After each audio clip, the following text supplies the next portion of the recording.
In 2025, Indonesia and Turkey commemorated 75 years of diplomatic relations, a partnership rooted in centuries of historical ties and now evolving into a robust strategic alliance. From the Ottoman Empire's support to the Aceh Sultanate in the 16th century to Turkey's early recognition of Indonesia's independence in 1950, and the two nations have shared a journey marked by mutual respect and cooperation.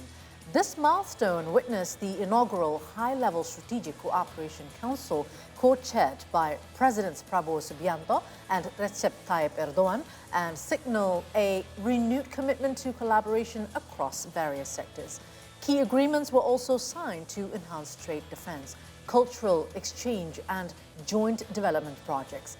And we now have in the studio Turkish Ambassador to Indonesia, His Excellency Professor Talip Küçükcan in our studio to further discuss the relationship. This 75 years, it's probably more than that, but it's a good celebration as the two friendship have been going on for 75 years or even more. How would you characterize, if we speak today, the current state of Indonesia and Turkey? Well, thank you very much for having us here in the studio, first of all. Of course, this is a very interesting question. Although we celebrate 75th anniversary of the beginning of the diplomatic relations between Turkey and Indonesia, as you have just said in the beginning, our relations has a history of 500 years. That means I can describe our relations as the best relations ever that we have had so far. In 2 months, actually, our leaders had a meeting twice, one here in Jakarta, the other one was in Ankara and then in Antalya. I think this is an exceptional case when we look at the relations between Turkey and Indonesia. In 2022 in Bali, when President Erdogan came to visit in the context of G20 summit here, we have established a mechanism. It's called High-Level Strategic Cooperation Council. And the first meeting took place February here in Jakarta, and we had actually signed 11 agreements here. Wow. When Mr. Prabowo went to Turkey to reciprocate that visit, there we had signed another 4 agreements. In 1 year, Turkey and Indonesia have actually signed 15 agreements. As you can see, high-level diplomacy is enjoying really very, very good season. That's great to hear that. This high-level strategic cooperation council that was recently inaugurated, can you tell us more about its primary objectives and how it will shape the future collaborations between Turkey and Indonesia? Well, as we have just mentioned, our relations, politically speaking, culturally speaking, economically speaking, are very friendly. But we need to consolidate that relationship. We have to institutionalize some mechanisms so that our relations will be much stronger, actually, and also much more strategic.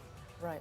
For example, we have only $10 billion of trade agreement, but through that mechanism, we intend to increase the number much higher. Sorry, we have $3 billion of trade volume between us, but we would like to increase it to $10 billion.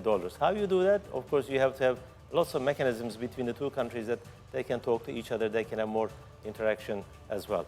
The main purpose of this Strategic Council was also actually bringing our leaders together because the Strategic Council meeting takes place under the chairmanship of both leaders, plus many different ministers, strategic areas like energy, education, trade, etc. Right. So that means the purpose of having such a strategic relations is to consolidate the relations already that we enjoy. It is a very good relationship. But for the future, if you would like to have a closer relations, especially as countries far away from each other. When you look at the distance between Turkey and Indonesia, we are 10,000 kilometers apart. But this sort of strategic, I think, concept and strategic relations will bring us together to address regional issues and also global issues. Now I think countries like Turkey and Indonesia have a lot of responsibilities as big countries.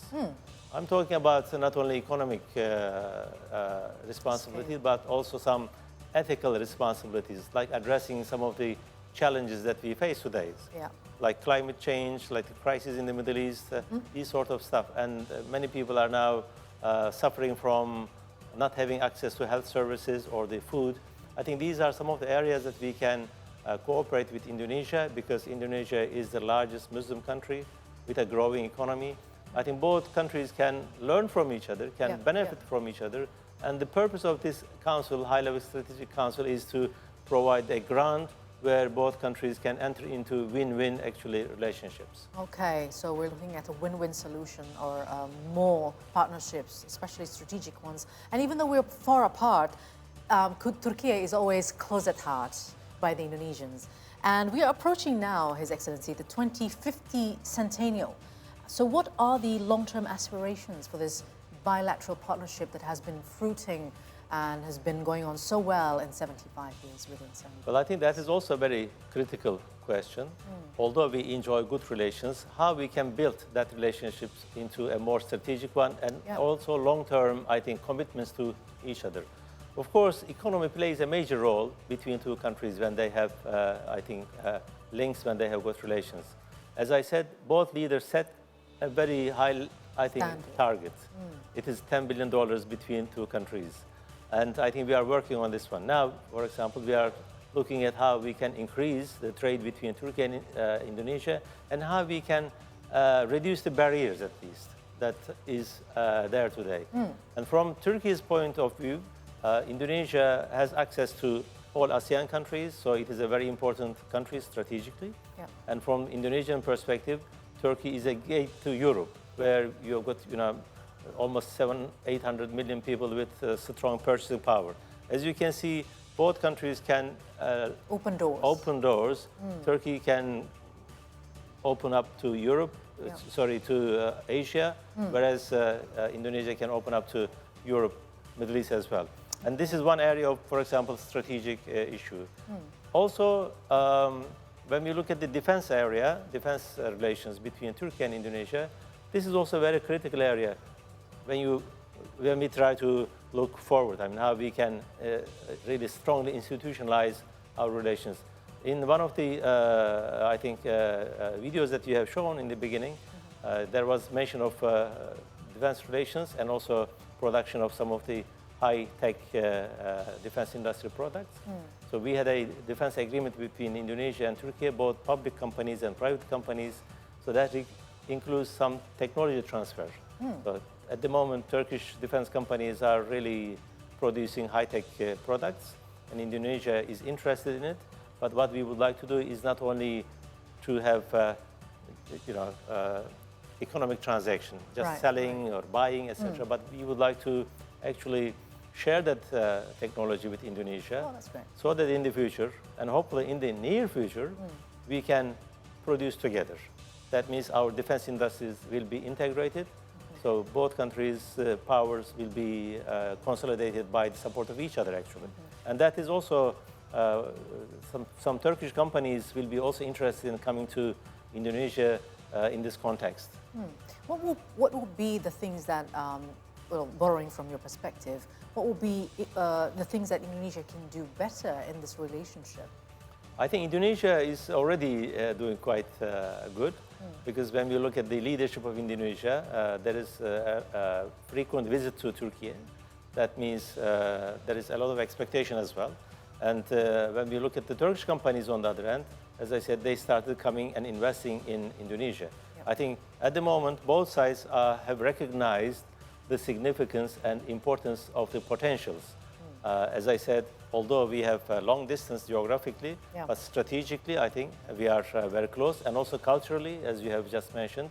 So we have a history of 500 years. I mean, this is something quite valuable, and then we need to maybe unearth some of the things that we had in the past. Actually, to that extent, we have had some good discussions with the Culture Minister, Dr. Fadli Zon.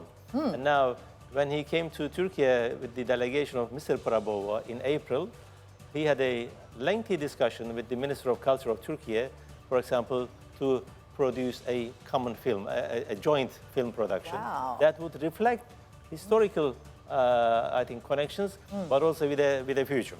How we can carry this background to the future in such a way that our nations, our states, our people will be closer to each other. You know how Indonesians love to watch Turkish series and movies, right? So looking at what's happening in the world right now with the, it's quite uncertain and unstable, and a lot of countries are now trying to refocus and try to sort of like rebalance their relationship with other countries. Has there been anything different as in relationship between Turkey and Indonesia in this time around where, you know, the global situation is not very certain? I think there is some emphasis on several issues between our countries where we did not have that sort of emphasis before. One of them is, for example, that's very important from Turkey's perspective, but I see that Indonesia is also, I think, raising such questions as well. This is the ineffectiveness of some of the global organizations, some international organizations, especially established after the Second World War. After the Second World War, we have a world system, but some of the institutions of that world system is not functioning well. One of them is United Nations. United Nations is supposed to provide leadership in terms of finding solutions to the global problems, whether it is the climate change, whether it is the conflict resolutions, etc. But when we look at the representation in the United Nations, we see that you know, it represents the end of the Second World War. But now we are living in a new reality, as you have just alluded to. And that new reality should be reflected and should be included in such big organizations. And now I think Indonesia and Turkey are on the same page to ask some questions.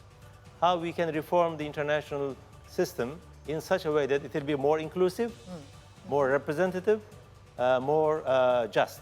I think this is something quite a new one. Also on the Palestinian issue, I think this is something that we have been cooperating, but in recent years, there has been more, I think, closer links in order to find a solution to the Palestinian problem, especially after the Israeli attack, ruthless attack on the people of Gaza. OIC, Organization of Islamic Countries and Arab League, have established a commission. In that commission, we have Foreign Minister of Turkey, and also there was Foreign Minister of Indonesia. They were really working very closely. Right. Okay. And also there is one more thing I need to mention, actually.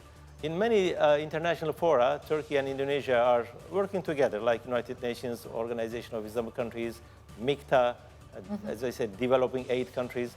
But also we have got 2+2 mechanism. We have established very recently, meaning defense minister and the foreign ministers of each countries will come together in order to address the questions that you have in your mind. Sometimes it is a regional maybe, sometimes it is a global. It seems that both countries will go hand in hand in providing some solution to the problems that we face today. Okay. Now, if we try to elaborate as we try to boost our trade as well, now, can you elaborate the progress about the Turkey-Indonesia Comprehensive Economic Partnership Agreement, or as we know it as Sebuah? Okay, that's, I think, a very good question as well, because as we said in the beginning, trade and economy are strong, I think, connections between the countries. And in our approach, both countries should have win-win, I think, situation and solution when it comes to economic exchanges.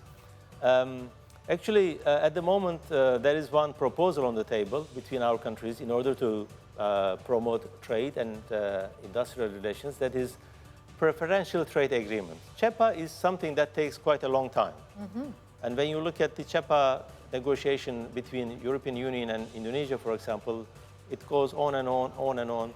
And in order to avoid this, Turkey and Indonesia decided to look at a different, maybe, mechanism. We call it preferential trade agreement. It may be limited when it comes to the goods, when it comes to the products, but this is something that will go faster, which means it will open new windows, new doors for trade between Turkey and Indonesia.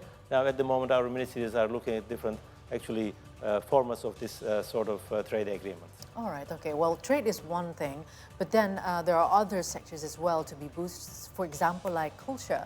And we know that Turkey is doing a very good gastro diplomacy as well.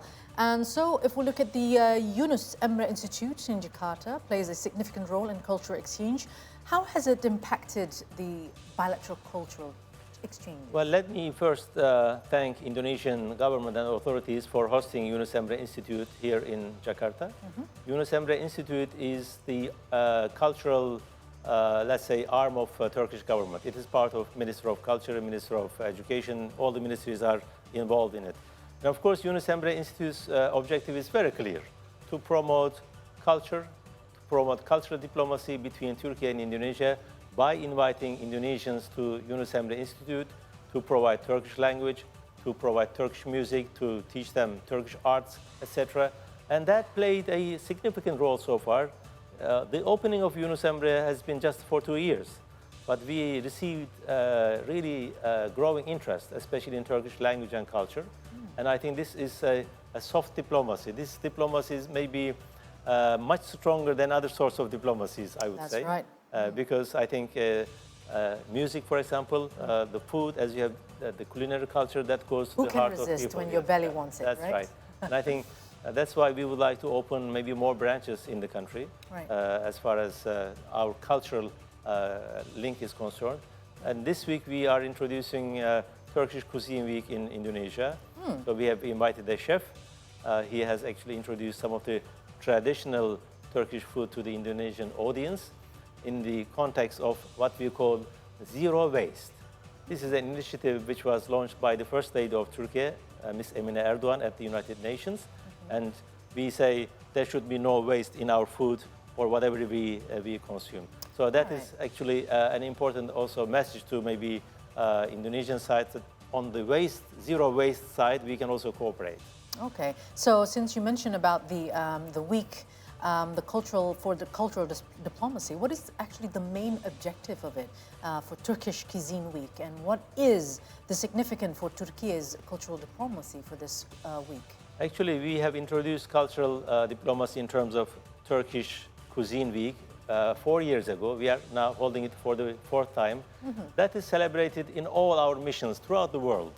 In major cities, in major centers, we try to introduce Turkish cuisine because we believe that our traditions should be preserved. Now we are under the invasion of fast food.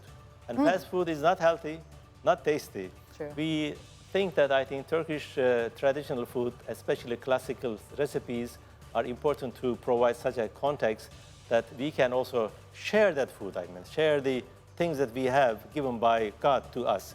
I think that is a appreciation of our historical background, but as well as showing to the world outside that I think we can enjoy food together, because the other types of diplomacy, sometimes might be boring.